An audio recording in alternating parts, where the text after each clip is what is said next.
Connor, you should talk to her, please.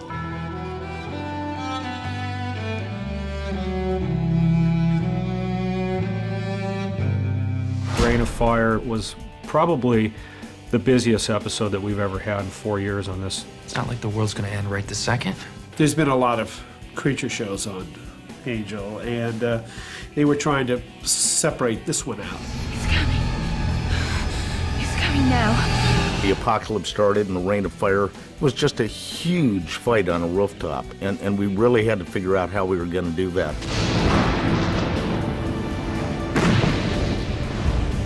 It was probably about the biggest thing we'd done at the time.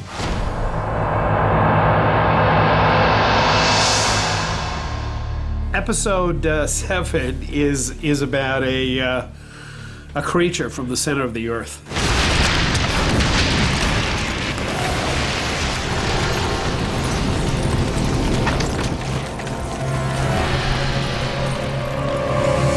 We have lots of areas of effects to deal with, demons and the actors and gags and invisible people, and so there's a wide variety of effects, which makes it really interesting for our department.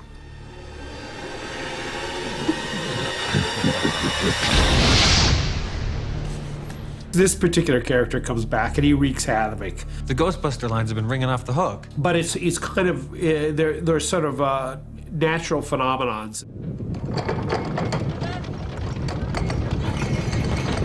Get away from the window!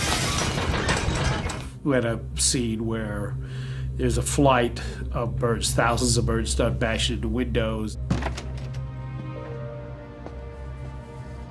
It's a sparrow. Slam right into the glass. Close the door. It might not be dead. Close it!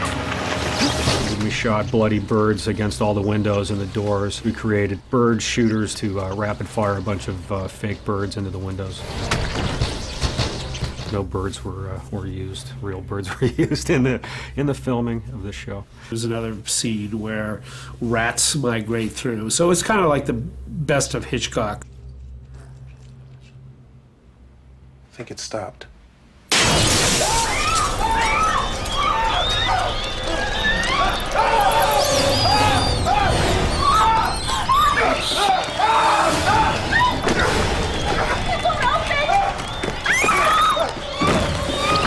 These scripts kind of slide by. You don't really realize how big they are until you just look at it.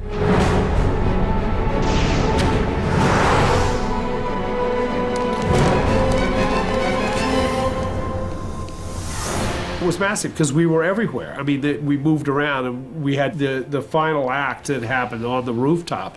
That set was gigantic. Ooh, I'm gonna need a bigger arrow.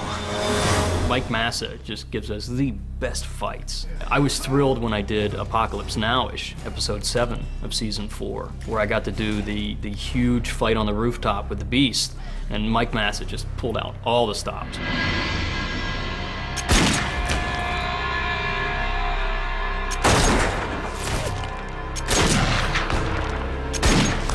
We spent 2 full days just shooting that fight, which was fantastic. I had wires going up onto ledges. I mean, he was throwing me. He threw me, like I said, a ratchet 45 feet off the roof. Air ram through a pillar. We threw Wesley on a wire. We threw him through up onto a hard deck. Had gun on a wire doing gainers, flying back into the crowd, back into the edge of the roof. Lauren took a hit. He went flying through the roof, a skylight. I mean, just destructive, brutal, big knockout, drag-out stuff.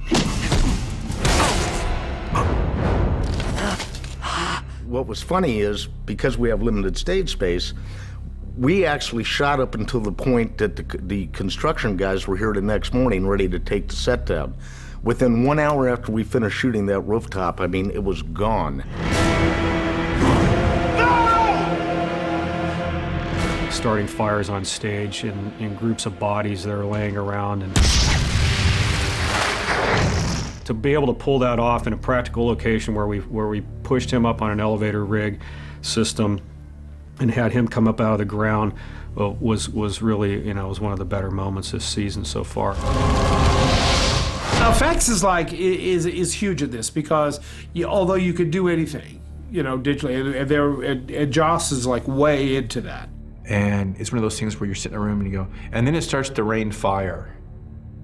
Can we do that? And then Zoic, who does our visual effects, really stepped up and gave us what I thought was a really beautiful image. And it's something that I think fans have kept commenting on all season, just, you know, how lovely that was, and how romantic in this odd way for this rain of fire as Cordy and Connor were doing their thing and our people were once again scattered. I think that was a really beautiful image. It was never supposed to happen. The child of two vampires. What if... Connor, it's not you. It was a good achievement for the whole crew because it was pretty busy. We don't just go out and throw an action sequence together. I mean, this show plays a lot of drama. We actually shot everything that we had intended shooting. This is a sweeping operatic, you know, year for us. That's a term Joss kept using, is he wanted it to be operatic, and I think we certainly delivered on that.